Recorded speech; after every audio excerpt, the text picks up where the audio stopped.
Right. Good evening, students. Class வந்து start பண்ணுவோம். எல்லாருக்கும் ஸ்கிரீன் வருது தானே? ரைட். இப்ப பாருங்க, லாஸ்ட் கிளாஸ் வந்து நாம என்ன படிச்சோம்? பொருளியல் அறிமுகம்ங்கிற விஷயம் வந்துட்டு படிச்சோம் லாஸ்ட் கிளாஸ்ல. அதுல வர பொருளியல் என்றா என்ன, உங்களுக்கு ஒரு இன்ட்ரோடக்ஷன், பொருளியல் என்றா என்னங்கிற ஒரு நாலேஜ் வந்துட்டு லாஸ்ட் கிளாஸ்ல வந்துட்டு உங்க எல்லாருக்கும் கிடைச்சிக்கும். சரியா? ரைட். இன்னைக்கு பார்க்க போற விஷயம் வளங்கள். வளங்கள்ல என்னென்ன வளங்கள் இருக்கு, பொருளாதார வளம்ண்டா என்ன, பொருளாதாரம் அல்லா வளம்ண்டா என்ன, அதுக்கு உதாரணங்கள். இன்றைக்கு பார்க்க போற விஷயம் அது ரெண்டாவது பகுதி. முதலாவது பாடத்துல ரெண்டாவது பகுதிக்குள்ள நாம இந்த கிளாஸுக்கு போறோம். சரியா? ரைட்.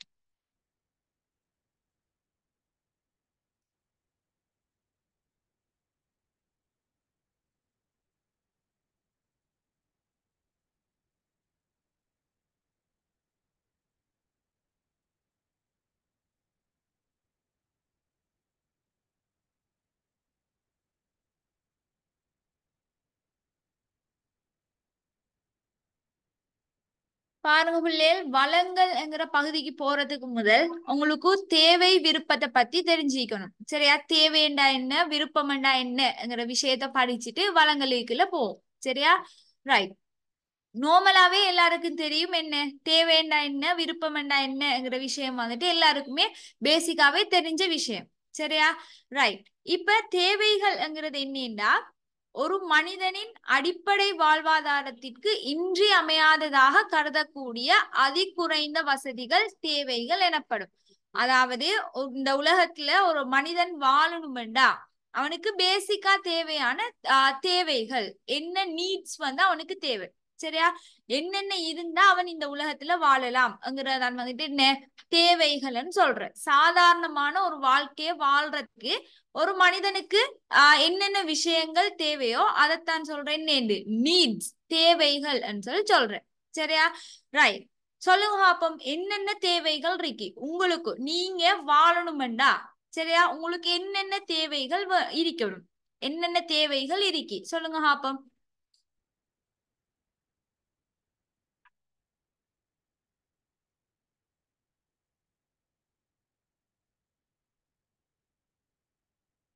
சொல்லுங்க பிள்ளைகள், என்னென்ன தேவைகள் உங்களுக்கு இருக்கு?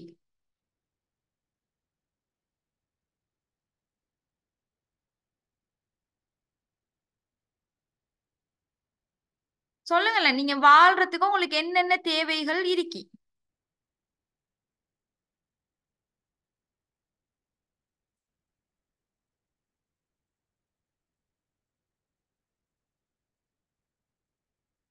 ரைட். உணவு, வேற என்ன? உணவு, உடை, வேற உறையுள். ரைட். பாருங்க, உணவு, உடை, உறையுள் என்று பேசிக்கான நீட்ஸ் வந்துட்டு என்ன இருக்கு. சரியா? ரைட். இப்போ ஒரு கட்டத்துல வந்து உணவு, உடை, உறையுள் மட்டும் இருந்தா போதும் என்று ஒரு கட்டம் வந்துட்டு என்ன செஞ்சிருந்தாங்க, வகைப்படுத்தி வச்சிருந்தாங்க. இப்ப உணவு, உடை, உறையுள் மட்டும் இருந்தா போதாது, மனிதனுக்கு என்ன இருப்பிடம், பாதுகாப்பு, கல்விங்கிற விஷயமும் வந்துட்டு என்ன தேவை. பாதுகாப்பு, பாதுகாப்பு என்னதான் உணவு, உடை, உறையுள் இருந்தாலும் ஒரு ஆளுக்கு வந்துட்டு பாதுகாப்பு கட்டாயம். சரியா? நல்லாவே தெரியும், இந்த சமூகத்துல வந்துட்டு நடக்கிறதையெல்லாம் வச்சு பார்க்கக்குள்ள பாதுகாப்பு வந்துட்டு எவ்வளவு முக்கியம் ஒரு மனிதனுக்கு. ஒரு பெண்ணா இருந்தாலும் சரி, ஆணா இருந்தாலும் சரி, எவ்வளவு முக்கியம் பாதுகாப்பு. அதுவும் முக்கியமா சமூகத்துல பெண்களுக்கு பாதுகாப்பு முக்கியம். அவங்க எல்லாருக்குமே தெரியுமே. என்ன இப்ப கிட்டத்துல நடந்த சம்பவம், அனுராதபுரம் டீச்சிங் ஹாஸ்பிட்டல்ல நடந்த ஒரு டாக்டருக்கு நடந்த சம்பவம் நல்லா தெரியும், லேடி டாக்டர் ஒரு ஆளுக்கு. அப்ப ஒரு லேடியா இருந்தாலும் சரி, ஜென்ஸா இருந்தாலும் சரி, இப்ப பாதுகாப்புங்கிறது வந்துட்டு எல்லாருக்குமே முக்கியமான ஒரு தேவையா வந்துட்டு இருக்கு. அதனாலதான்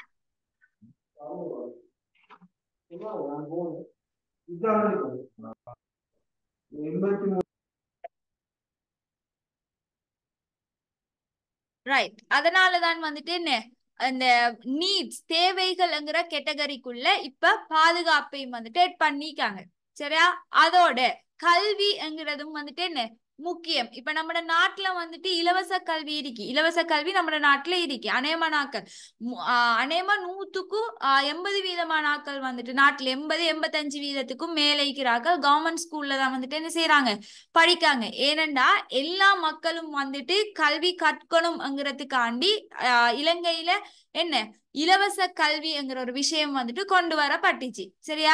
உங்க எல்லாருக்கும் தெரியும் இலவச கல்வியில தந்தை யாருண்டு, CWW கண்ணங்கராவக வந்து என்ன செஞ்சாங்க, இலவச கல்வியை நாட்டுக்குள்ள கொண்டு வந்தாங்க. என்ன ரீசன்? எல்லோருக்கும் வந்துட்டு கல்வி அறிவு இருக்கணும். கல்வி இருந்தா தான் என்ன செய்யலாம், இந்த உலகத்துல நிலைச்சு இருக்கலாம். சரியா? அதனால ஸ்டார்ட்ல வந்துட்டு தேவைகள்ங்கிற கேட்டகரிக்குள்ள உணவு, உடை, உறையுள், இருப்பிடம் இந்த மூணும் இருந்தது. இப்ப எக்ஸ்ட்ராவா 2 விஷயத்தை எட் பண்ணிக்காங்க, பாதுகாப்பு, கல்வி என்று. சரியா? ரைட். அப்ப என்ன தேவைகள்ங்கிறது என்ன, ஒரு மனிதனின் அடிப்படை வாழ்வாதாரத்துக்கு இன்றியமையாததாக கருதக்கூடிய அதிகுறைந்த வசதிகள். சரியா? ரைட். இதுதான் தேவைகள். அடுத்தது பாருங்க விருப்பங்கள். விருப்பங்கள்ங்கிறது என்னடா, உங்களோட தேவைய நிறைவேற்றுகின்ற ஒரு வழிமுறை. சரியா? ஒரு சிம்பிளா சொல்ல போனா உங்களோட தேவைக்கு தானே, அந்த தேவையை நீங்க பூர்த்தி செய்யற முறைதான் நீங்க எப்படியா அந்த தேவையை வந்துட்டு நிறைவேற்றி கொள்றீங்கிறதான் வந்துட்டு என்ன விருப்பம். பாருங்க, ஒரு தேவையினை பூர்த்தி செய்து கொள்ளவும் திருப்தியினை அதிகரித்துக் கொள்ளவும் மனிதனால் தெரிவு செய்யப்படும் பல்வேறு வடிவங்கள் அல்லது விதங்கள் விருப்பங்கள் எனப்படும். அதாவது என்னன்னா, இப்ப உதாரணத்துக்கு உணவெடுங்களேன். உணவெடுத்தீங்கன்னா இப்ப ஒவ்வொரு ஆக்களும் இப்ப நாம் கிளாஸ்ல சொன்ன மாதிரி தான் ஒவ்வொருத்தையும் வந்துட்டு இப்ப நீங்க கிளாஸ்ல 5 பேர் இருக்கமெண்டா இந்த 5 பேர்ட்டையும் இப்ப உங்களுக்கு இப்ப பசிக்குது, இப்ப சாப்பிடணும், இப்ப சாப்பிடுறேன்னா உங்களுக்கு என்ன சாப்பிட தோணும் கேட்டா 5 பேரும் 5 வித்தியாசமான உணவு சொல்லுவீங்க. இதுதான் வந்துட்டு என்ன விருப்பம். உணவுங்கிறது தேவை, அதை நிறைவேற்றுகின்ற முறை. இப்ப உங்களுக்கு பசிச்சா நீங்க என்ன சாப்பிடுவீங்க என்று சொல்லக்குள்ள நீங்க ஒவ்வொருத்தரும் உங்களோட விருப்பமான உணவை தான் சொல்லுவீங்க. அப்ப அது வந்துட்டு என்ன விருப்பம். இப்ப உதாரணத்துக்கு உணவுக்கு உணவு தேவைக்குரிய விருப்பங்கள் சொல்லுங்க. அப்ப உணவு தேவைக்குரிய விருப்பங்கள்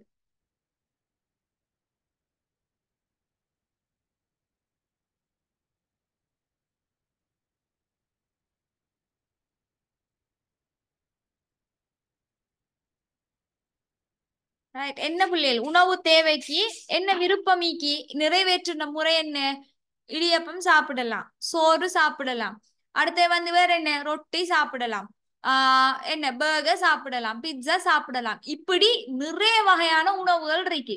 சாப்பாட்டுக்கு மட்டும் பஞ்சம் இல்லாம நிறைய வெரைட்டியான உணவுகள் வந்துட்டு இருக்கு. இதுகள் தான் வந்துட்டு விருப்பத்துக்கு வரும். சரியா? அடுத்தது உடை. உடைய எடுத்தீங்கன்னா இப்ப லேடிஸ்ட கேட்டா லேடிஸ் சொல்லுவாங்க என்ன ஷல்வார், சாரி, டாப், அப்படி வந்துட்டு அவங்க சொல்லுவாங்க அவங்களோட விருப்பம். இதே இது ஜென்ஸ்ட கேட்டீங்கன்னா என்ன ஷர்ட், சாரன், டிஷர்ட், ட்ரௌசர், இப்படி வந்துட்டு என்ன ஜென்ஸ் சொல்லுவாங்க. இதெல்லாம் வந்துட்டு விருப்பம். சரியா? அப்ப உடைங்கிறது ஒரு பொதுவா உடைங்கிறது ஒரு தேவை, அதுக்குரிய விருப்பங்கள் தான் இந்த ஷர்ட், ஷல்வார், இந்த விஷயங்கள். அடுத்தது இருப்பிடம். இருப்பிடத்தை பாத்தீங்கன்னா என்ன உறையுள். உறையுள் வந்துட்டு என்ன என்னென்ன இருக்கும், சிலாக்கள் வந்துட்டு மாடி விட்டு இருப்பாங்க, சிலாக்கள் ஒரு சாதாரணமான விட்டு இருப்பாங்க, சிலாக்கள் என்ன ஒரு குடிசையில இருப்பாங்க. இப்படி ஒவ்வொருத்தரும் வந்துட்டு என்ன ப்ரிஃபர் பண்றது, அவர்கிட்ட இருக்கிற வசதியை வச்சு அவங்க ப்ரிஃபர் பண்றது. இப்ப குடிசையில இருக்கிறாக்கள் குடிசையில இருக்கிறாக்கள் வந்துட்டு என்ன அவங்களோட வசதிக்கு ஏத்த மாதிரி அவங்க என்ன செய்யறாங்க குடிசையில இருக்காங்க. இப்ப நார்மலான ஒரு வீட்டுல இருக்கிறாக்கள் அவங்களோட வசதிக்கு ஏத்த மாதிரி இருப்பாங்க. நல்ல வசதி படைச்சாக்கள் நல்ல ரிச் ஆகிறாக்கள் என்ன மாடி வீடு அப்படின்னு இருப்பாங்க. சரியா? இதே இது இப்ப ஸ்டே பண்றதுக்கு எங்கேயாச்சும் போனா நிக்கிறதுக்கும் ஹைஃபையான ஹோட்டல்ல சில ஆக்கள் நிப்பாங்க, இல்லாட்டி சும்மா சாதாரணமான ஒரு ஹோட்டல்ல நிப்பாங்க. இப்படி வந்துட்டு என்ன உறையுள்ள வந்துட்டு விருப்பங்கள் இருக்கு. அடுத்தது பாதுகாப்பு. சரியா? பாதுகாப்பு ஒரு தேவை. அடுத்தது கல்வி. கல்வியை பாருங்க, பாதுகாப்புல விருப்பங்கள் இல்ல, பாதுகாப்பே ஒரு என்ன சொல்லலாம் சிலாக்கள் வந்துட்டு என்ன சிலாக்களுக்கு வந்துட்டு அவங்களோட பேர் பாதுகாப்பா இருப்பாங்க. சிலாக்கள் என்ன செய்வாங்க, இப்ப ஜனாதிபதி எல்லாம் எடுத்தீங்கன்னா பிரசிடென்ட் எல்லாம் எடுத்தீங்கன்னா அவங்களுக்கு பாதுகாப்பா யார் இருப்பாங்க, போலீஸ், சாமி, இப்படியான ஆக்கள் பாதுகாப்பா இருப்பாங்க. இப்படி பாதுகாப்புலயும் பல்வேறு வெரைட்டிஸ் இருக்கு. அதே கல்வி. கல்வியை பாத்தீங்கன்னா என்ன கவர்மெண்ட் ஸ்கூல், பிரைவேட் ஸ்கூல் இருக்கு, English medium, Tamil medium, Sinhala medium இருக்கு. இதெல்லாம் வந்துட்டு விருப்பத்துக்குள்ள வர விஷயம். சரியா? ரைட். உதாரணத்துக்கு உணவு, இடியப்பம், பிட்டு, சோறு. உணவுங்கிறது தேவை. இந்த தேவைக்குரிய விருப்பங்களாக இடியப்பம், பிட்டு, சோறு இதெல்லாம் மிதிக்கு. சரியா?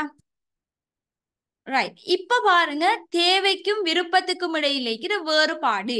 சரியா? தேவைக்கும் விருப்பம், தேவையும் விருப்பமும் என்னென்ன விஷயங்களால வேறுபடுது, ரெண்டுக்கும் இருக்கிற டிஃபரன்ஸ். சரியா? ரைட். பாருங்க, தேவை வந்துட்டு எல்லோருக்கும் பொதுவானது.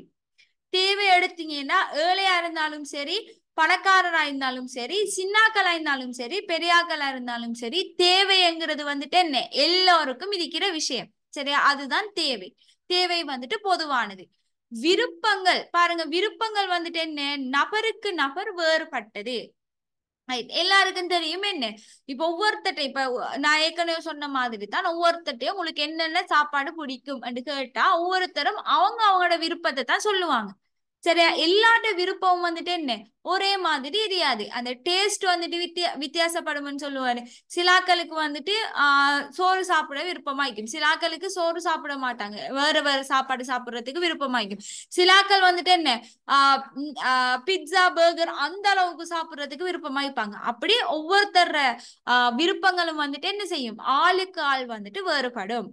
அடுத்தது தேவைகள். தேவைகள் வந்துட்டு முதலாம் நிலைக்குரியது. சரியா? முதலாம் நிலைக்குரியதுன்னா என்ன, ஃபர்ஸ்ட் பர்பஸ். அதாவது ஒரு மனிதனுக்கு இருக்க வேண்டிய முக்கியமான விடயம், ஒரு மனிதன் ஒரு நாட்டுல உயிர் வாழணும்டா, நிலைச்சிருக்கணும்டா, அவனுக்கு தேவைகள் வந்துட்டு பூர்த்தி செய்யப்படணும். தேவைகள் தான் வந்துட்டு மெயினா வந்துட்டு என்ன முன்னிறுத்தப்படும். அதான் சொல்ற முதலாம் நிலைக்குரியது. சரியா? ரைட். அடுத்து விருப்பங்கள் இரண்டாம் நிலைக்குரியது. இப்ப உணவு எடுத்தோம்னா, இப்ப இடியப்பம் தான் இருக்கி, ஒரு ஊட்ட இடியப்பம் மட்டும்தான் இருக்கேன்டா, அங்க வந்து என்ன, அந்த உணவு தேவை வந்துட்டு பூர்த்தி செய்யப்படணும் முதலாவது. சரியா? அங்க முதலாவது கவனிக்கப்படுற விஷயம், ஒரு ஊட்ட ஒரு புள்ள இருக்கேன்னா அந்த புள்ளோட உணவு தேவை வந்துட்டு பூர்த்தி செய்யப்படணும். சரியா? அதுதான் முதலாவது வந்துட்டு கருத்தில் கொள்ளப்படும். விருப்பம் வந்துட்டு என்ன, இனி வெரைட்டியா சாப்பாடு இருந்தா மட்டும்தான் அவருக்கு விருப்பமான சாப்பாட்டை சாப்பிடலாம். அப்ப முதலாவது தேவை வந்துட்டு முதல் நிலைக்குரியது, விருப்பம் வந்துட்டு இரண்டாம் நிலைக்குரியது. அடுத்தது, தேவைகள் வணிகர்களால் தோற்றுவிக்க முடியாது. சரியா? வணிகர்கள் யாரு, பிசினஸ் மேன சொல்றேன். இவளால தேவைகளை தோற்றுவிக்க இயலாம். ஏனண்டா ஒரு ஒரு குழந்தை இந்த உலகத்துல பிறந்தனையும் அந்த குழந்தைக்கு வந்துட்டு என்ன தேவைகள் எல்லாம் வந்துடும். பிறந்த உடனேயும் என்ன உணவு தேவை வந்துடும். புள்ள கத்துனா என்ன செய்வாங்க, பால் கொடுப்பாங்க. அப்ப அங்க உணவு தேவை, பிள்ளைக்கு உணவு தேவை வந்துடும். சரியா? இதை தொடர்ந்து தொடர்ந்து அந்த குழந்தைக்கு வந்துட்டு ஒவ்வொரு தேவையும் வந்துட்டு எட்டாயிட்டே இருக்கும். இது ஒவ்வொருத்தரும் தோற்றுவிக்கணும்ங்கிற அவசியம் இல்லை. சரியா? அது தானாவே இயற்கையாவே ஒரு மனிதனுக்கு தேவைகள் வந்துட்டு இருக்கும். அடுத்து விருப்பங்கள் வந்துட்டு என்ன, வணிகர்களால் விளம்பரங்களால் தோற்றுவிக்க முடியும். சரியா? என்னன்னா இப்ப அட்வர்டைஸ்மெண்ட் எல்லாம் பார்க்க தானே, அந்த அட்வர்டைஸ்மெண்ட் எல்லாம் என்னத்துக்கு, அந்த ப்ராடக்ட ஆக்கள் வாங்கணும். சரியா? இப்ப உதாரணத்துக்கு ஒரு சோப் எடுத்தோம்னா, அந்த சோப் வந்துட்டு விற்கணும்டா. சரியா? அந்த விற்கணும்டா என்ன செய்யணும், அட்வர்டைஸ் பண்ணணும், அட்வர்டைஸ்மெண்ட் வந்துட்டு கொடுக்கணும். கொடுத்தா தான் அந்த பொருள் வந்துட்டு என்ன செய்யும், மக்கள் மத்தியில போய் சேரும். சரியா? அப்ப நாம உணவுங்கிறது தேவை. இப்ப இது பர்கர், பிட்சா இப்படி அட்வர்டைஸ்மெண்ட். இப்ப KFC, டொமினோஸ் எல்லாம் எடுத்தீங்கன்னா அப்படி என்ன செய்வாங்க, அவங்க வந்துட்டு கொடுப்பாங்க, ஆஃபர் போடுவாங்க. இது என்ன, அவங்களோட உணவு தேவையை பூர்த்தி செய்யறதுக்கு அவங்கள தூண்டுற. பிட்சா சாப்பிட்டு நீங்க பூர்த்தி செய்யுங்க, பர்கர் சாப்பிட்டு பூர்த்தி செய்யுங்க, KFCக்கு வாங்க, டொமினோஸுக்கு வாங்க, நாங்க உங்களுக்கு இத்தனை வீதம் ஆஃபர் தாரோம்.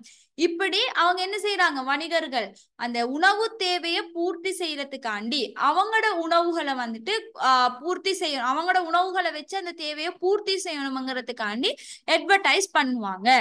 சரியா? அப்ப விருப்பங்கள் வந்துட்டு என்ன, வணிகர்களால விளம்பரங்களால் தோற்றுவிக்கப்படுது. சரியா? ரைட். அடுத்தது தேவைகளை பாத்தீங்கன்னா, தேவைகள் வரையறுக்கப்பட்டது.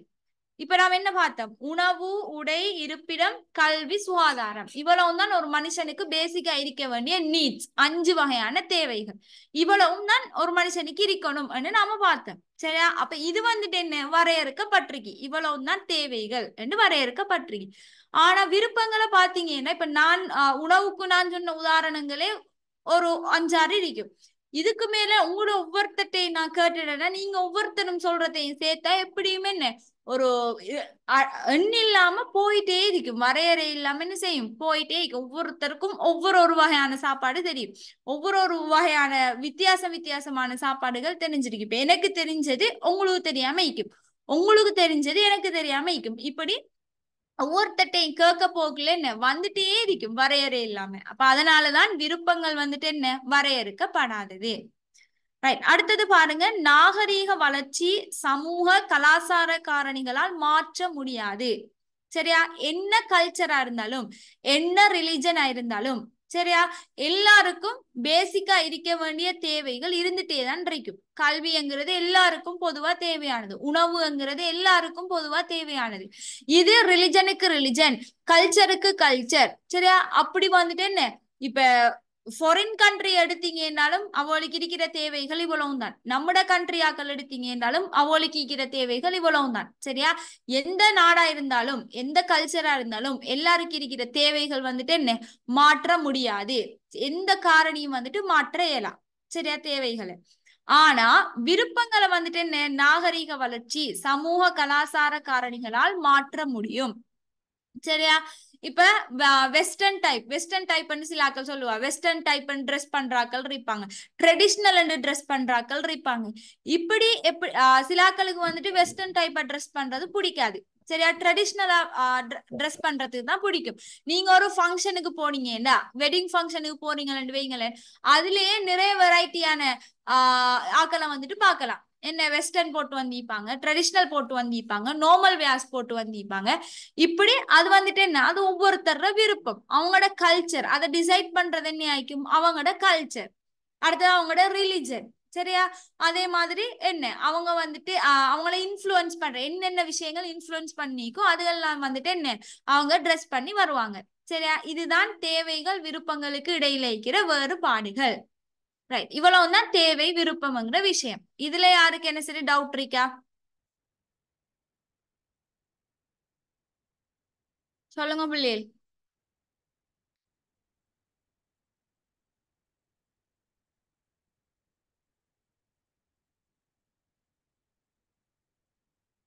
யாருக்கு என்ன சரி டவுட் இருக்கா? எல்லாரும் சொல்லணும். கிளாஸ்ங்கிறது எல்லாருக்கும் விளங்கிட்டா இல்லையான்னு தெரிஞ்சதுக்கு அப்புறம் தான் அடுத்த பகுதிக்கு வந்துட்டு போகலாம். சரியா, ரைட். அப்ப எல்லாருக்கும் கிளியர். இவ்வளவுதான் தேவை விருப்பம். இனி அடுத்த பகுதிக்குள்ள போ. சரியா, ரைட். பாருங்க, வளங்கள். ரைட், பாருங்க, இப்பதான் நாம ரெண்டாவது பகுதி. சரியா, வளங்கள்ங்கிற செக்ஷனுக்குள்ள வாரம். வளங்கள் என்னன்னா மனித விருப்பங்களை திருப்தி செய்வதற்கு தேவையான பொருட்களையும் சேவைகளையும் உற்பத்தி செய்வதற்கு பயன்படுத்தக்கூடிய அனைத்து உள்ளீடுகளும் வளங்கள் எனப்படும். என்ன, மனிதண்ட விருப்பங்களை திருப்தி செய்யறதுக்கு. சரியா, இப்ப மனிதண்ட விருப்பம் ஒவ்வொருத்தருக்கும் ஒவ்வொரு விருப்பம் இருக்குன்னு பார்த்தோம். அந்த விருப்பத்தை பூர்த்தி செய்யறதுக்கு, சரியா, அந்த விருப்பத்தை பூர்த்தி செய்யறதுக்கு அந்த விருப்பத்தை பூர்த்தி செய்யறதுக்கு பயன்படுத்தக்கூடிய அனைத்து உள்ளீடுகளும் வளங்கள் எனப்படும். சரியா, இப்ப உதாரணத்துக்கு உணவுங்கிற தேவையை வந்துட்டு உணவுங்கிற தேவை இருக்கிறது வைங்க. சரியா, இந்த உணவுங்கிற தேவையை வந்துட்டு நிறைவேற்றுறதுக்கு நாம் என்ன செய்ய போறோம்னா இடியப்பம்.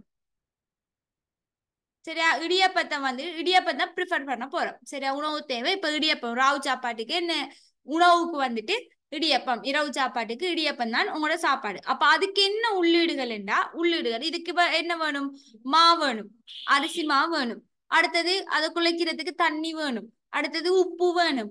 சரியா, அது செய்யறதுக்கு என்ன ஒரு பாத்திரம் வேணும், அந்த இடியப்ப சட்டின்னு சொல்லுவாங்க, அது வேணும்.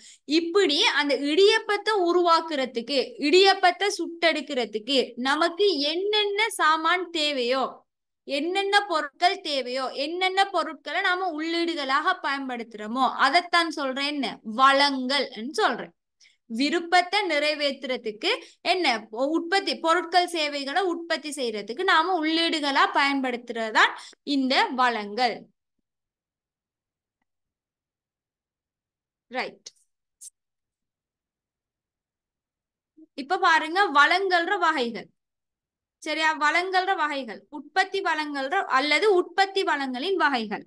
வளங்கள் அல்லது இத உற்பத்தி வளங்கள் உற்பத்தி செய்யறதுக்கு நாம பயன்படுத்துறதானே அதுல உற்பத்தி வளங்கள் என்று சொல்லலாம். சரியா? ரைட். இப்ப வளங்கள்ற வகைகள் ரெண்டு வகையான வகைகள் இருக்கு. ஒன்று வந்துட்டு பொருளாதாரம் அல்லா வளம், இன்னொன்று பொருளாதார வளம். சரியா? பொருளாதாரம் அல்லா வளம், அடுத்தது பொருளாதார வளம். இப்ப பாப்போம் பொருளாதாரம் அல்லா வளம் என்ன, இலவச வளம் சொல்றேன். பாருங்க, இயற்கையினால் இலவசமாக வழங்கப்படுவதும் அமைச்சரவற்ற பொருட்கள் சேவைகளின் உற்பத்திக்காக பயன்படுத்தக்கூடிய அருமையற்ற வளங்கள் பொருளாதாரம் அல்லா வளங்கள் எனப்படும். என்ன பொருளாதாரம் அல்லா வளங்கள்டா? இயற்கையிலிருந்து இலவசமாக கிடைக்கக்கூடிய வளங்கள். சரியா? இலவசமா கிடைக்கும் நமக்கு. சரி, அதைத்தான் சொல்றோம் பொருளாதாரம் அல்லா வளம், இயற்கையால நமக்கு கிடைக்கிற வளங்கள். இதுக்கு அமைச்செலவு வந்துட்டு தெரியாது. அமைச்செலவுண்டா என்னங்கிறது பின்னுக்கு பார்ப்போம். அருமை தெரிவு அமைச்செலவுங்கிறது அடுத்த ஹெடிங்ல அமைச்செலவுங்கிறது என்ன விஷயம் என்றதை பார்ப்போம். சரியா? இல்லாம இந்த அமைச்செலவு இல்லாம பொருட்கள் சேவைகளோட உற்பத்திக்கு பயன்படுத்தக்கூடிய அருமையற்ற வளங்கள். அருமைங்கிறது என்ன, அதையும் வந்துட்டு அடுத்த பகுதியில பார்ப்போம். அருமைங்கிறது என்னன்னா இப்ப அதாவது என்னன்னா ஒரு தட்டுப்பாடு இல்லாம, சரியா, ஃபுல்லாவே கிடைக்கக்கூடிய வளங்கள், இயற்கையால கிடைக்கக்கூடிய வளங்கள். இப்போ உதாரணத்துக்கு சூரிய ஒளி எடுத்தீங்கன்னா சூரிய ஒளியில ஒரு லிமிட் இருக்குமா? இல்ல. அது வந்துட்டு என்ன, இப்ப காலையில சூரியன் உதிச்சத்துல இருந்து மறைகிற வரைக்கும் அந்த சூரிய ஒளி வந்துட்டு இருந்துட்டே இருக்கும். நீங்க எவ்வளவுத்த வேணும்னாலும் அந்த சூரிய ஒளியை வந்துட்டு பயன்படுத்தலாம். இப்ப சோலார் சிஸ்டம் எல்லாம் நிறைய வீட்டு வழிய வந்துட்டு இப்ப கொண்டாந்திக்காங்க சோலார் சிஸ்டம். அந்த சோலார் வந்துட்டு என்ன செய்யும், நிறைய அந்த சூரிய ஒளியை வந்துட்டு கன்சியூம் பண்ணி என்ன மின்சாரத்தை வந்துட்டு உற்பத்தி செய்யறதுதான் இந்த சோலார் சிஸ்டத்துல வேலை. அப்ப சூரிய ஒளிங்கிறது வந்துட்டு இப்போ ஒரு ஏரியால ஒரு ரோடு எடுத்தீங்கன்னா அதுல 10 விட்ட சோலார் சிஸ்டம் இருக்கேன்னா எங்களுக்கு இவ்வளவு சூரிய ஒளி வேணும், எங்களுக்கு இவ்வளவு சூரிய ஒளி வேணும்னு ஒவ்வொருத்தரும் பிரிச்செடுக்காங்களா? இல்ல. இந்த சூரிய ஒளிங்கிறது வந்துட்டு ஒரு பொதுவானது, ஒரு இயற்கையானது, இயற்கையா எல்லாருக்கும் கிடைக்கக்கூடியது. நீங்க எவ்வளவு வேணும்னாலும் பயன்படுத்தி கொள்ளலாம். அதைத்தான் சொல்ற பொருளாதாரம் அல்லா வளம் சொல்ற விஷயம். சரியா? ரைட். பாருங்க, உதாரணம் சூரிய ஒளி, காற்று, மழை நீர். காற்று தான் நீங்க எவ்வளவு வேணுமென்னாலும் நீங்க காற்றை பயன்படுத்தி எந்த வேலையினாலும் பார்த்து கொள்ளலாம். யாரும் எந்த தடையும் சொல்ல மாட்டாங்க. சரியா? பக்கத்துல இருக்கிறார்களும் சண்டைக்கு வர மாட்டாங்க. நீங்க எந்த ஹாத் எடுத்த, நீங்க இது எந்த ஹாத்துன்னு ஒருத்தரும் சண்டைக்கு வர போறதும் இல்லை. சரியா? இதைத்தான் சொல்றேன், பொருளாதாரம் அல்லா வளம். அடுத்தது மழை நீர். மழை நீரை நீங்க எவ்வளவு வேணும்னாலும் சேமிச்சு வச்சுக்கொள்ளலாம், எவ்வளவு வேணும்னாலும் எடுத்து உங்களோட பாவனைக்கு யூஸ் பண்ணி கொள்ளலாம். சரியா? ரைட். இதைத்தான் சொல்ற பொருளாதாரம் அல்லா வளங்கள். அடுத்தது பொருளாதார வளங்கள். பொருளாதார வளங்கள்ங்கிறது என்னன்னா சமூகத்தின் எல்லையற்ற விருப்பங்களுடன் ஒப்பிடுகையில் நிரம்பல் வரையறுக்கப்பட்ட அல்லது அருமைத்தன்மை கொண்ட வளங்கள் பொருளாதார வளங்கள். நல்லாவே தெரியும். போன கிளாஸ் உங்களுக்கு என்ன சொன்னேன், விருப்பங்கள் வந்துட்டு கூட இருக்கி, அதை நிறைவேற்றுற வளங்கள் வந்துட்டு என்ன குறைய இருக்கி என்று சொன்னேன். விருப்பங்கள் வந்துட்டு கூட இருக்கி, அதை நிறைவேற்றுற வளங்கள் வந்துட்டு குறைய இருக்கி. இத பத்தி படிக்கிறதான் வந்துட்டு என்னன்னு சொன்னோம், எக்கனாமிக் என்று சொன்னோம். சரியா? விருப்பங்களை நிறைவேற்றத்துக்கு போதிய அளவான வளங்கள் இல்லாததை தான் சொல்றேன் என்னன்னா அருமை என்று சொல்றேன். அருமைங்கிற கன்செப்ட் என்ன சொல்லுதுன்னா மனித விருப்பங்களை பூர்த்தி செய்யறதுக்கு போதிய அளவான வளங்கள் வந்துட்டு பற்றாக்குறையாக இருக்கிறதான் வந்துட்டு அருமை என்று சொல்றேன். சரியா? சமூகத்தின் எல்லையற்ற விருப்பங்களுடன் ஒப்பிடுகையில் நிரம்பல் வரையறுக்கப்பட்ட அல்லது அருமைத்தன்மை கொண்ட வளங்கள் தான் பொருளாதார வளங்கள். சரியா? இது வந்துட்டு என்னன்னா ஒரு வரையறையா இருக்கும். நாம ஒரு லிமிட்டுக்கு தான் வந்துட்டு யூஸ் பண்ணலாம். இப்ப நம்ம சூரிய ஒளியை எவ்வளவு அன்லிமிட்டடா யூஸ் பண்றோமோ அதே மாதிரி இந்த பொருளாதார வளங்களை வந்துட்டு யூஸ் பண்ணலாம். ஒவ்வொருத்தருக்கும் ஒவ்வொரு லிமிட் இருக்கும். சரியா? இதைத்தான் சொல்ற பொருளாதார வளங்கள். பாருங்க, பொருளாதார வளங்களுக்கு வகைகள், பொருளாதார வளங்கள்ற வகைகள் அல்லது உற்பத்தி காரணிகள். ஓஎல்ல காமர்ஸ் படிச்சாக்களுக்கு தெரிஞ்சிருக்கும் உற்பத்தி காரணிகள்ங்கிற விஷயம் வந்துட்டு தெரிஞ்சிருக்கும்.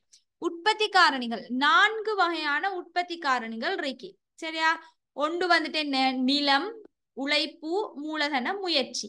இவ்வளவு தான் வந்துட்டு என்ன உற்பத்தி காரணிகள். இவ்வளவுத்தையும் வச்சுதான் என்ன இவ்வளவும் தான் பொருட்கள் சேவைகள உற்பத்திக்கு உள்ளீடாக பயன்படுத்தப்படுற விஷயங்கள். சரியா? நிலம், உழைப்பு, மூலதன, முயற்சி, இந்த நாலும் தான் பொருட்கள் சேவைகள உற்பத்தியும் போது நாம உள்ளீடுகளாக வந்துட்டு என்ன செய்யறோம், பயன்படுத்துறோம். சரியா? ரைட். இப்ப சொல்லுங்க பிள்ளை, பொருளாதார வளங்கள், பொருளாதாரம் அல்லா வளங்கள் ஓகே எல்லாருக்கும்? வளங்கள்ங்கிற விஷயம் கிளியரா?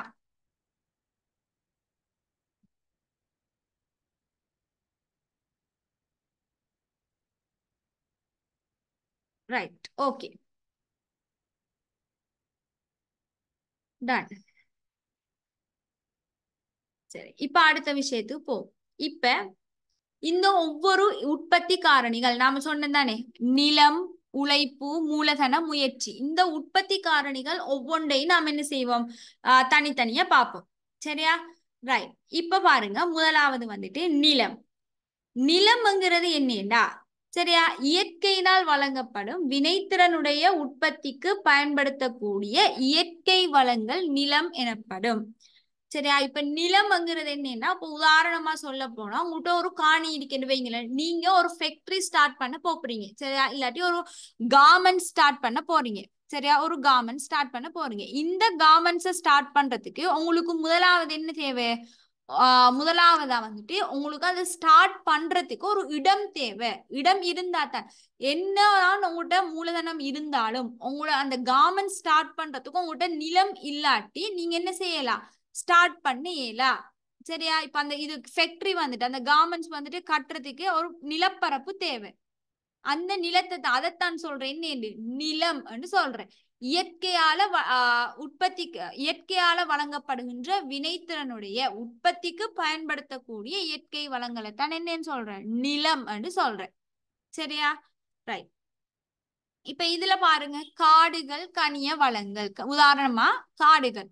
இப்ப காட்டுல இருந்து இப்ப ஒரு மரம் தொடர்பான நீங்க ஃபர்னிச்சர்ஸ் ஐட்டம், ஃபர்னிச்சர்ஸ் வந்துட்டு உங்களோட ப்ராடக்டா இருக்குன்னு வைங்க. சரியா? நீங்க இந்த மரத்தாலான ஃபர்னிச்சர்ஸ் அதுகளை தான் வந்துட்டு பிளாஸ்டிக் இல்லாம மரத்தால தான் வூடன் அந்த சாமான் தான் வந்துட்டு உங்களோட ஃபேக்டரியில இருக்கிற சாமான் வச்சீங்கன்னா உங்களுக்கு என்ன தேவை, மரம் தேவை. இந்த மரம் வந்துட்டு எங்க இருந்து நீங்க எடுப்பீங்க, காட்டுல இருந்து எடுப்பீங்க. சரியா? அப்ப இது வந்துட்டு என்ன, ஒரு இயற்கை வளம். காடுங்கிறது ஒரு இயற்கை வளம். அடுத்தது, இதுக்கு நீங்க நிறைய மெஷினரிஸ் வச்சுப்பீங்க. சரியா? மெஷின் எல்லாம் வச்சுப்பீங்க. இந்த மெஷினை இயக்குறதுக்கு உங்களுக்கு என்ன, பெட்ரோலோ டீசலோ என்னையாச்சும் ஒன்று தேவைப்படும். சரியா? இத சொல்றேன் என்று கனிய வளங்கள். இதெல்லாம் வந்துட்டு இந்த நிலம்ங்கிறதுக்குள்ள விஷயம், இயற்கையா நாம எடுக்கிற விஷயம். சரியா? இப்ப காட்டுல இருந்து மரம் எடுக்கும். காடுங்கிறது வந்து என்ன, ஒரு இயற்கையான விஷயம். இப்போ ஒரு காணி இருக்குன்னு வைங்களேன், ஒரு வரும் காணி ஒன்று இருக்கு. அது வந்துட்டு என்ன, இயற்கையால உருவாக்கப்பட்டது. அந்த அந்த காணி வந்துட்டு ஒரு இயற்கையால உருவாக்கப்பட்டது. நாம காணியை உருவாக்கலாதே, அந்த காணியில ஊடுதான் நம்மளால கட்டேலும், இல்லாட்டி கார்மெண்ட்ஸ் தான் நம்மளால கட்டேலும். அப்ப அந்த காணி வந்துட்டு இயற்கையால உருவாக்கப்பட்டது. சரியா? அடுத்தது கனிய வளங்கள், பெட்ரோல் டீசல் எல்லாம் எங்க அடியில இருந்தா நாம எடுக்கும். அதெல்லாம் வந்துட்டு என்ன, இயற்கையால உருவாக்கப்பட்டது.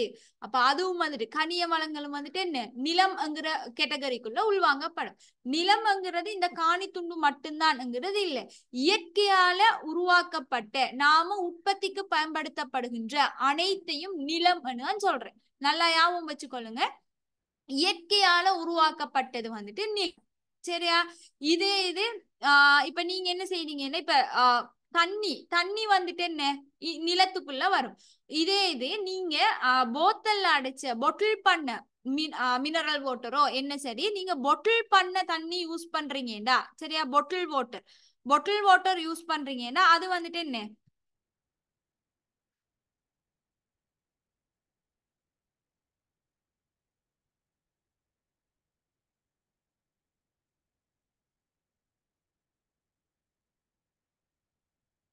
ரைட்.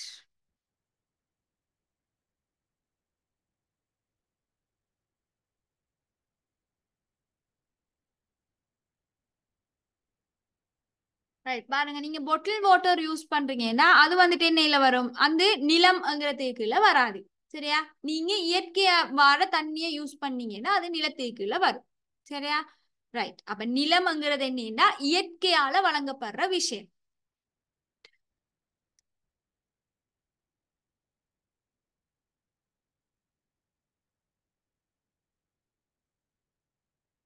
ரைட். இப்ப பாருங்க அந்த நிலத்தின் பண்புகள் என்ன, நிலத்துக்கு இருக்கிற பண்புகள். முதலாவது பாருங்க இயற்கை கொடை. சரியா? இயற்கையிட வளர்ந்தான் வந்துட்டு என்ன, இந்த நிலமா இருக்கு, நாம ஏற்கனவே பார்த்தோம். அடுத்தது ஓரினத்தன்மை அற்றது. ஒரே மாதிரி ஓரினத்தன்மைன்னா என்ன, ஒரே மாதிரி வந்துட்டு எரியாது. சரியா? இப்ப பெட்ரோல் ஆயிக்கும், டீசல் ஆயிக்கும், அடுத்து வந்துட்டு என்ன நிலப்பரப்பாய்க்கும், காடாയിരിக்கும், இப்படி வித்தியாசமா ஒரே தன்மையுடையதா வந்துட்டு எரியாது. அடுத்தது நிரம்பல் பூரண நெகிழ்வற்றது. இந்த பூரண நெகிழ்வற்றதுங்கிற விஷயம் வந்துட்டு நீங்க யூனிட் 2ல படிப்பீங்க. என்ன பூரண நெகிழ்வற்றதுங்கிறது என்னங்கிறது யூனிட் 2ல வந்துட்டு நீங்க படிப்பீங்க. சரியா? ரைட். அடுத்தது நில உடைமையாளர்களுக்கு கொடுக்கப்படும் வெகுமதி வாடகை ஆகும். ரைட். என்ன இது வாடகைங்கிறது? உங்களுக்கு நல்லா தெரியும். என்ன, நீங்க இப்போ ஒரு இடம் வச்சிருக்கீங்கன்னா அந்த இடத்தை வந்துட்டு என்ன செய்யலாம், அந்த இடத்துக்கு எப்பயுமே பெறுமதி. ஏன், நாம அந்த இடத்தை வந்துட்டு ரெண்ட்டுக்கு கொடுக்கலாம்.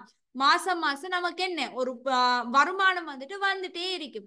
அதனாலதான் ஒரு காணிங்கிறது வந்துட்டு ரொம்ப முக்கியமான விஷயம். அநேக நாட்கள் என்ன செய்வாங்கன்னா சல்லி கையில் இருக்கக்குள்ள எப்படியும் என்ன செய்வாங்கன்னா ஒரு நிலத்தை வாங்கி போடுவா.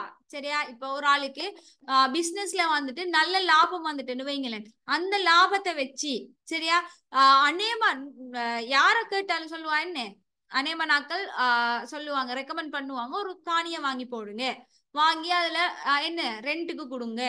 ஏனென்னா காணிக்கு எப்பயுமே பெறுமதி பெறுமதி உயர்ந்துட்டே போகும். சரியா? பெறுமதி வந்துட்டு வீழ்ச்சி அடையாது. அப்ப அந்த இடத்தை பயன்படுத்துறாக்களுக்கு நாம கொடுக்கறது என்ன, வாடகை, சன்மானம். அந்த நில உரிமையாளருக்கு கொடுக்கப்படுறது வந்துட்டு சன்மானமா கொடுக்கறது வந்துட்டு வாடகை.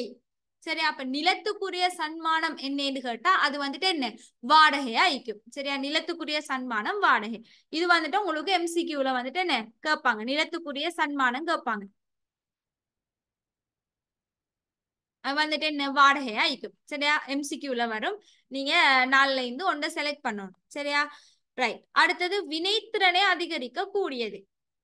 ரைட். வினைத்திறன் என்ன, வினைத்திறன் இப்போ உற்பத்தியில வந்துட்டு என்ன செய்யும், ஒரு நிலத்துல இருந்து அதை நாம ஒரு பில்டிங்கை கட்டி உற்பத்தியை ஸ்டார்ட் பண்ணி என்ன செய்வோம், கொண்டுட்டு போவோம். அப்ப அங்க என்ன நடக்குது, நம்மளோட வினைத்திறன் வந்துட்டு அதிகரிக்குது. அடுத்து பொதுவாக அசைவுத்தன்மை அற்றது. நீங்க உங்களோட காணியை வந்துட்டு என்ன இன்னொரு இடத்த தூக்கி கொண்டு வைக்கலாமா, ஏலாம். உங்களோட வீட்டை தூக்கி கொண்டு இன்னொரு இடத்த வைக்கலாமா, ஏலாம். அப்ப பொதுவாவே வந்துட்டு என்ன, அதோட அசைவுத்தன்மை அற்றது, அசைற சாமான் இல்லை. சரியா? அசையாம இருக்கும். ரைட். இவ்வளவும் நிலத்திட பண்புகள். அடுத்து பாருங்க நிலத்தின் வகைகள். நிலத்துக்கு வகைகள் இருக்கு. சரியா? என்னென்ன வகைகள்? ஒன்று மீளுருவாக்கக்கூடிய நிலவளங்கள். நாம மீள உருவாக்கக்கூடிய நிலவளங்கள் அது வந்துட்டு என்ன, வனவளம், மீன் வளம். இப்ப நீங்க காட்டை எவ்வளவுதான் அழிச்சிங்கன்னாலும் திரும்ப திரும்ப என்ன செய்யும், மரம் வளர்ந்துட்டு இருக்கு. சரியா? மரம் வந்துட்டு உருவாகும். மரத்தை வெட்ட வெட்ட என்ன செய்யும், மரம் வந்துட்டு உருவாயிட்டே இருக்கும். அடுத்தது மீன் வளம். மீன் தான் கடல்ல வந்துட்டு என்ன, மீன் வந்துட்டு பெருகிட்டே இருக்கும். அந்த ஒவ்வொன்றுமே என்ன, அதாவது குஞ்சு மீன் வந்துட்டு குஞ்சு போட்டு போட்டு பெருகிட்டே இருக்கும். சரியா? அதுதான் வந்துட்டு என்ன, மீள் உருவாக்கக்கூடிய வளங்கள். நாம கடல்ல மீன் பிடிச்சாலும் அந்த அமௌண்ட்டை விட டபுள் என்ன செய்யும், கடல்ல பெருகிட்டே இருக்கும். அதுதான் சொல்றோம் மீள் உருவாக்கக்கூடிய வளங்கள். அடுத்தது மீளுருவாக்க முடியாத வளங்கள். சரியா? அது வந்துட்டு என்னன்னா நம்ம பயன்படுத்த வந்துட்டு முடிவடைஞ்சிட்டு போகும். ஒரு கட்டத்துக்கு பிறகு என்ன, நம்ம கிட்ட வந்துட்டு இது பயிரியாது. அதுதான் வந்துட்டு என்ன, மீள் உருவாக்க முடியாத வளங்கள். இப்ப கனிய வளங்கள் எடுத்தீங்கன்னா இப்ப தோண்டி தோண்டி எடுத்துட்டு இப்ப பெட்ரோல் எல்லாம் வந்துட்டு என்ன செய்யும், ஒரு கட்டத்துல வந்துட்டு குறைவடைஞ்சிட்டே வரும். சரியா? திருப்ப திருப்ப உருவாகாது. அடுத்தது எரிவாயு. ரத்தினக்கல்லும் அப்படித்தான். அகல அகல ரத்தினக்கல்ல வந்துட்டு நாம அகழ்ந்து எடுக்க எடுக்க என்ன நடக்கும், அது வந்துட்டு குறைஞ்சிட்டே போகும். சரியா? இவ்வளவு தான் நிலம்ங்கிற விஷயம். நம்மட உற்பத்தி காரணியில நாம முதலாவதா பாக்குற விஷயம் நிலம்.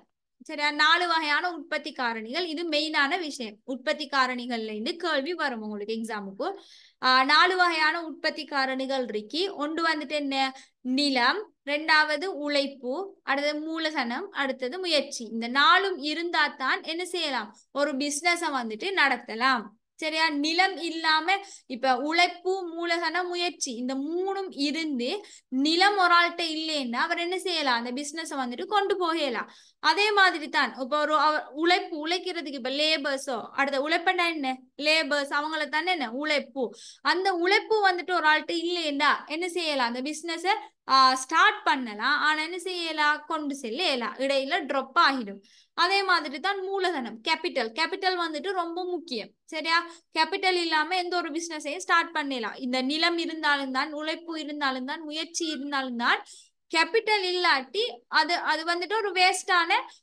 ஒரு முயற்சியாத்தான் இருக்கும் சரியா ரைட் அப்ப நாம இப்ப நிலம் பார்த்தாச்சு இதுல யாருக்கு என்ன சரி டவுட் இருக்கா நிலத்துல யாரும் என்ன சரி கேட்கணுமா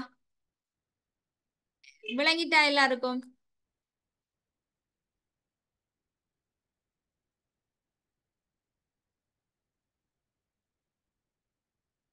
டவுட் இருக்கா பிள்ளைகள் சொல்லுங்க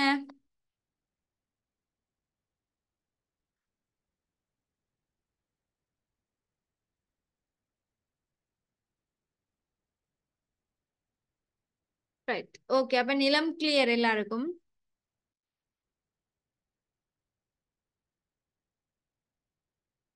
அடுத்தது பாருங்க உழைப்பு ரெண்டாவது உற்பத்தி காரணி என்ன உழைப்பு உழைப்புங்கிறது என்னன்னா பொருட்கள் சேவைகள உற்பத்திக்கென மனிதனால் வழங்கப்படுகின்ற உடல் உள ரீதியான சேவைகள் உழைப்பு எனப்படும் சரியா நாம உடலாலையும் உள ரீதியாகவும் என்ன உற்பத்திக்கு நாம கொடுக்கறதான் வந்துட்டு உழைப்பு இப்ப நீங்க லேபர்ஸ் எடுத்தீங்கன்னா லேபர்ஸ் என்ன செய்யறாங்க வேலை செய்யறாங்க அது அவங்களோட உடல் சரியா உடல் உழைப்பு அடுத்தது வந்துட்டு உள ரீதியான உழைப்பு என்ன எல்லாரையும் வந்துட்டு சமனா கொண்டு போற சரியா அடுத்தது நிறுவனத்துக்கு விசுவாசமா செயற்படுற இதெல்லாம் வந்துட்டு உள ரீதியான உழைப்பு சரியா இதெல்லாம் தான் சொல்றேன் என்னன்னா உழைப்புங்கிறது உடலால மட்டும் இல்ல என்ன உள்ளமும் சேர்ந்ததான் வந்துட்டு என்ன உழைப்பு நல்ல மனப்பாங்கு இருக்கிறது சரியா உடல் உள ரீதியான பங்களிப்பு தான் உழைப்பு பாருங்க உதாரணத்துக்கு கூலி தொழிலாளி மூலம் வழங்கப்படும் சேவை இப்போ ஒரு கூலி தொழிலாளி இப்போ வீடு கட்டுறீங்கன்னு வைங்க அந்த வீட்டுல வந்துட்டு என்ன செய்வாங்க மேசன்மாரு வந்துட்டு வேலை செய்வாங்க அவங்க எவ்வளவு வேலை செய்யறாங்க அவங்க வந்துட்டு அந்த ஊட்டையை வந்துட்டு உங்களுக்கு கட்டி தாராங்க இதுதான் வந்துட்டு உழைப்பு அவங்களால வழங்கப்படுகின்ற உழைப்பு அவங்க உழைக்கலாட்டி அவங்க கட்டலாட்டி ஊடு வந்துட்டு என்ன ஒரு இது வந்துட்டு எழும்பாது சரியா ஒரு ஊடா பூரணம் அடையாது அப்ப அந்த மேசன்மார உழைப்பால தான் ஒரு ஊடு வந்துட்டு வடிவமைக்கப்படுது அது மேசன்மார் மட்டும் இல்ல அதுல நிறைய பேர் இருப்பாங்க தெரியும் தானே பெயிண்டர்ஸ் இருப்பாங்க வயரிங் பண்றாக்கள் இருப்பாங்க ஓடாவி இருப்பாங்க இப்படி ஒரு காம்பினேஷன்ல ஆட்கள் சேர்ந்துதான் வந்துட்டு என்ன செய்யும் ஒரு ஊடு வந்துட்டு எழுப்பப்படும் சரியா ரைட் அடுத்தது வைத்தியர் மற்றும் கணக்காளர்னால் வழங்கப்படும் சேவை நல்லா தெரியும் நீங்க உங்களுக்கு காய்ச்சல் வந்துச்சுன்னா தடுமல் வந்துச்சுன்னா என்ன ஒரு பெரிய பெரிய வருத்தம் வந்துச்சுன்னா நீங்க என்ன செய்வீங்க ஃபர்ஸ்ட் இது டாக்டர்ஸ் தான் போவீங்க போனீங்கன்னா அங்க என்ன செய்வாங்க டாக்டர்ஸ் உங்களை செக் பண்ணி பார்த்துட்டு உங்களோட வருத்தத்தை எல்லாம் கேட்டுட்டு உங்களுக்கு என்ன தருவாங்க டெப்லெட் எழுதி தருவாங்க உங்களை குணப்படுத்துறது யாரா இருப்பாங்க டாக்டர்ஸ் மாரா தான் இருப்பாங்க உங்களுக்கு என்ன வருத்தம் வந்தாலும் அதை சரியாக்குறது இப்ப நீங்க உளுந்து ஃப்ராக்சர் ஆயிட்டுண்டா அதை வந்துட்டு யார் ஆப்ரேட் பண்ணி உங்களை நல்ல நிலைமைக்கு மறுபடியும் பழைய மாதிரி கொண்டு வர்றது இந்த டாக்டர்ஸ் அப்ப அந்த டாக்டர்ஸால வழங்கப்படுகின்ற சேவை அது அதுதான் உழைப்பு சரி அது டாக்டர்ஸ் உழைப்பு அடுத்தது பாருங்க கணக்காளரினால் வழங்கப்படும் சேவை ஒரு அக்கௌண்டன்ட் என்ன செய்வாரு ஒரு நிறுவனத்துல ப்ராஃபிட் வந்திருக்கா சரியா ப்ராஃபிட் அடுத்த ப்ராஃபிட் லாஸ் வந்துட்டு அவரு கணிச்சு கொடுப்பாரு அடுத்தது ஒரு அந்த இது நிறுவனம் வந்துட்டு ஒரு இன்னொரு பிசினஸ்ல வந்துட்டு இன்வெஸ்ட் பண்ணணும்டா அந்த இன்வெஸ்ட்மெண்ட்ஸ் நல்லமா இல்லையாங்கிறதையும் யாரு இந்த கணக்காளர் தான் வந்துட்டு டிசைட் பண்ணுவாரு இப்படி ஒரு கணக்காளரோட பங்களிப்பு கணக்காளர் சரியா இருந்தா அந்த பிசினஸ் வந்துட்டு என்ன நல்லா இருக்கும் ஏன்னா சரியா கணக்கு வச்சிருந்தா சரியான முறையில அந்த நிறுவனத்துல அக்கௌண்ட்ஸ் எல்லாம் பேணப்பட்டுச்சுன்னா அந்த நிறுவனம் வந்துட்டு என்ன செய்யும் பினான்சியலா ஸ்டேபிளா இருக்கும் சரியா இது ஒரு கணக்காளர் அக்கௌண்டனால வழங்கப்படுகின்ற சேவை இப்ப பாருங்க, நிலத்திர பண்புகள் பார்த்த மாதிரி இந்த உழைப்புக்கும் சில பண்புகள் இருக்கு. சரியா? என்னென்ன பண்புகள் என்னத்தை பார்ப்போம். ஒன்று உயிருள்ள காரணி. சரியா? உழைப்புங்கிறது என்ன, மனிதர்களால வழங்கப்படுகின்றது. இப்ப மேசனால, இப்ப கூலி தொழிலாளி, இப்ப மேசன், இந்த ஓடாவி இவாளால என்ன நடக்குது, அவங்க எல்லாம் உயிருள்ள ஆக்கள். அதே மாதிரி டாக்டர்ஸ் என்ன, ஒரு உயிருள்ள ஆக்கள். இப்படி இந்த உழைப்புங்கிறது என்ன, ஒரு உயிருள்ள காரணி. அடுத்த அசையும் தன்மை கொண்டது. என்ன, இப்ப மனிதர்கள் என்ன செய்வாங்க, அங்க இங்கேயும் போவா. இப்ப டாக்டர்ஸ் என்ன செய்வாங்க, நிறைய ஹாஸ்பிட்டல், ஒரு டாக்டர் நிறைய ஹாஸ்பிட்டல்ல என்ன செய்வாரு, பேஷண்ட்ஸ் பாப்பாரு. அப்ப அவர் என்ன அசைஞ்சு, அதாவது இங்க இருந்து இன்னொரு ஹாஸ்பிட்டல், ஒரு ஹாஸ்பிட்டல்ல இருந்து இன்னொரு ஹாஸ்பிட்டலுக்கு எப்படி அசைஞ்சு போவாரு. அப்ப அசையும் தன்மை கொண்டது. அடுத்து ஓரினத்தன்மை அற்றது. எல்லாரும் ஒரே மாதிரி இருக்க மாட்டாங்க. ஒவ்வொருத்தரும் வழங்குற சேவைகள் என்ன ஆயிக்கும், வித்தியாசமா இருக்கும். ஒவ்வொருத்தர உழைப்பும் வித்தியாசமா இருக்கும். சரியா? மேசன் ஊடு கட்டுவார், டாக்டர் என்ன செய்வார், பேஷண்ட் பார்ப்பார். இப்படி ஒவ்வொருத்தர சேவைகளும் வித்தியாசமானது, உழைப்பு வித்தியாசமா இருக்கும். இதைத்தான் சொல்ற ஓரினத்தன்மை அற்றது. அடுத்தது கல்வியாலும் பயிற்சியாலும் வினைத்திறனை அதிகரிக்க கூடியது. ரைட். இப்ப நீங்க டாக்டர்ஸ் எடுத்தீங்கன்னா நார்மலா யூனிவர்சிட்டி, சரி டாக்டர்ஸ் வானா அக்கௌண்டன்ட் எடுங்களேன். அக்கௌண்டன்ட்னா இப்ப ஃபர்ஸ்ட்டுக்கு யூனிவர்சிட்டியில இருந்து என்ன கிராஜுவேட் ஆகணும்னையோ, சரியா, இல்ல ஏ லெவல் முடிச்சிருனையோ என்ன, ஒரு சாதாரணமா ஒரு பேசிக்கான நாலேஜ் அக்கௌண்டிங்ல பேசிக்கான நாலேஜ் இருக்கும். இதை தொடர்ந்து அவர் யூனிவர்சிட்டி, சரியா, யூனிவர்சிட்டி அடுத்து என்ன AAT, அடுத்தது சார்ட்டர்ட், இப்படி செஞ்சாருண்டா அவருக்கு இருக்கிற நாலேஜ் என்ன செய்யும். இப்ப யூனிவர்சிட்டி, இப்ப ஏ லெவல் முடிச்சு AAT முடிச்சா அவருக்கு என்ன அசிஸ்டன்ட் அக்கௌண்டன்ட்ங்கிற ஒரு பொசிஷன்ல ஒர்க் பண்ணலும். இதே இது சார்ட்டர்ட் முடிச்சிருந்தாண்டா, AATயோட யூனிவர்சிட்டி முடிச்சு AAT முடிச்சு சார்ட்டர்ட், இந்த மூணு முடிச்சிருந்தாருண்டா அவருக்கு என்ன செய்யலாம், ஒரு அக்கௌண்டனா, சார்ட்டர்ட் அக்கௌண்டனா என்ன செய்யலாம், கம்பெனில ஒர்க் பண்ணலாம். சரியா? நல்லாவே தெரியும், நம்ம நாட்டுல சார்ட்டர்ட் அக்கௌண்டன்ட்ங்கிற ஆக்கள் மிச்சம் குறைய. அப்ப அந்த வேலைக்கு சார்ட்டர்ட் அக்கௌண்டன்ட்ங்கிற பொசிஷனுக்கு நிறைய டிமாண்ட் இருக்கு. சரியா? அப்ப இந்த கல்வியாலையும் இப்ப நீங்க AAT படிச்சுட்டு அடுத்த கட்டமா என்ன CA செய்ய போறீங்க வச்சீங்கன்னா அது உங்களோட கல்வி. கல்வி அடுத்து நீங்க என்ன செய்றீங்க, எக்ஸ்பீரியன்ஸுக்கு ஒர்க் பண்ணுவீங்க. அதெல்லாம் உங்களோட பயிற்சி. இப்ப இந்த கல்வி பயிற்சியால என்ன நடக்குது, உங்களோட வினைத்திறனை அதிகரிக்க முடியும். சரியா? அடுத்தது மனிதனால் வழங்கப்படுகின்ற உடல் உள்ள சேவை. இது என்ன, ஒரு மனிதனால வழங்கப்படுகின்ற சேவை, உடலாலையும் உள்ளத்தாலையும். அடுத்தது ஊழியர்களுக்கு கொடுப்பனவாக சம்பளம் அல்லது கூலி வழங்கப்படும். இப்ப என்ன, இந்த சம்பளத்துக்கு தான் என்ன, இப்ப ஒரு மேசன் எடுத்தீங்க என்றாலும் தான், டீச்சர் எடுத்தீங்க என்றாலும் தான், டாக்டர்ஸ் எடுத்தீங்க என்றாலும் தான், அவங்க செய்யற அவங்களோட என்ன சேவைக்கு உழைப்புக்கு அவங்களுக்கு வழங்கப்படுறது என்ன, சம்பளம் இல்லாட்டி கூலின்னு சொல்றோம். கூலி தொழிலாளர்கள் என்ன, அந்த கூலிக்கு வேலை செய்யறதுனாடி அவங்கள கூலி தொழிலாளர்கள் சொல்றேன். இப்ப ஒவ்வொருத்தருக்கான என்ன மாசம் முடிய, இப்ப டாக்டர்ஸுக்கெல்லாம் டீச்சர்ஸுக்கெல்லாம் மாசம் முடிய என்ன செய்யும், அவங்களுக்கு சம்பளம் கொடுப்படும். இப்ப அந்த போராட்டம் எல்லாம் நடக்குற என்னத்துக்காண்டி, அவங்களோட சம்பளத்தை கூட்டி தர சொல்லித்தான் போராட்டம் எல்லாம் நடக்குது.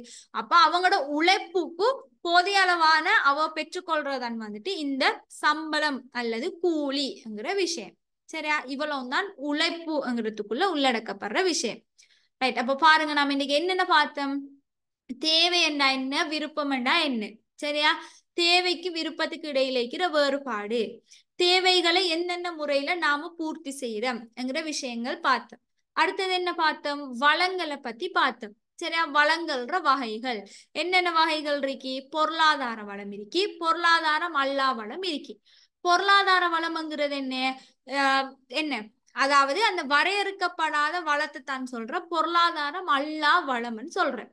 இலவச வளம்னு சொல்லலாம். உதாரணமா என்னத்தை சொல்லலாம், சூரிய ஒளி, காற்று, மழை நீர், இதெல்லாம் என்ன ஆயிக்கும், பொருளாதாரம் அல்லா வளத்துக்கு உதாரணமா இருக்கு. அடுத்தது பொருளாதார வளம்ங்கிறது என்னண்டா, வரையறுக்கப்பட்ட வளங்கள், மனிதண்ட விருப்பங்களை பூர்த்தி செய்யக்குள்ள வரையறுக்கப்பட்ட வளங்களை தான் சொல்றேன் என்னண்டு பொருளாதார வளம் சொல்றேன். இதுக்கு உதாரணமா என்ன சொல்லலாம், நிலம், அதாவது பொருளாதார வளங்களுக்கு 4 வகை, பொருளாதார வளங்கள்ற வகைகள் 4 இருக்கு. அதாவது பொருளாதார வளத்துல உதாரணங்கள் தான் அது. சரியா? அல்லது அதை சொல்றேன் உற்பத்தி காரணிகள் சொல்றேன். நாம உள்ளீடா பயன்படுத்துற விஷயங்கள். சரியா? முதலாவது வந்துட்டு என்ன? நிலம். ரெண்டாவது உழைப்பு. மூணாவது மூலதனம். நாலாவது முயற்சி. இந்த நாளும் இருந்தா தான் ஒரு பிசினஸ வந்துட்டு என்ன செய்யலாம், நாம சக்சஸ்ஃபுல்லா கொண்டு போகலாம். சரியா? ரைட்.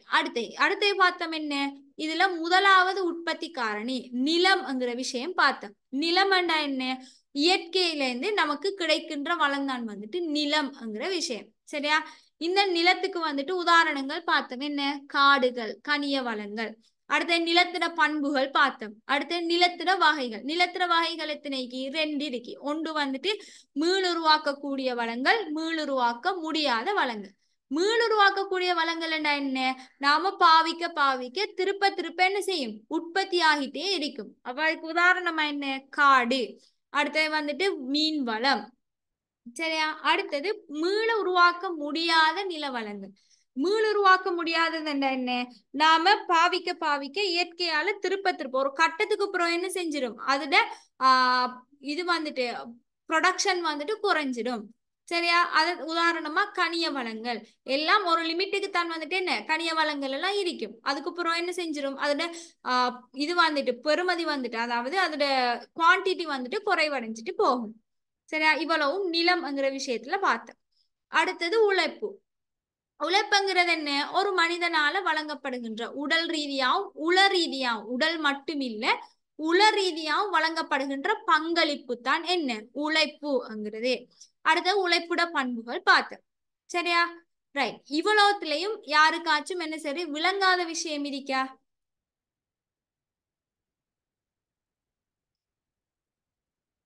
சொல்லுங்க பிள்ளைகள், யாருக்கும் என்ன சரி விளங்காத விஷயம் இருக்கா?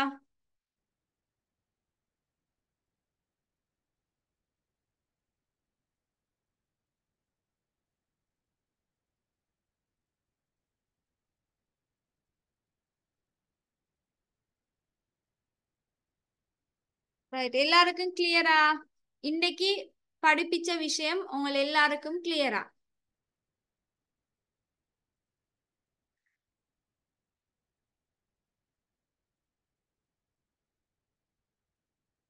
ரைட். மத்த எல்லாரும் சொல்லணும். எல்லாருக்கும் கிளியர் தானே? ஓகே தானே? விளங்கப்படுத்துற விலங்கு தானே எல்லாருக்கும்?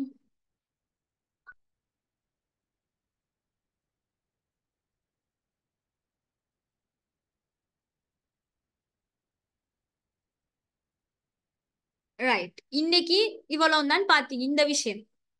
நிலமும் உழைப்பும் பார்த்தாச்சு. அடுத்த கிளாஸ்ல மூலதன முயற்சி இந்த ரெண்டையும் பார்த்தா என்ன, இந்த ரெண்டாவது பகுதி வந்துட்டு முடியும். சரியா? ரைட். அடுத்த கிளாஸ் வந்துட்டு உங்களுக்கு எப்ப நடக்கும்?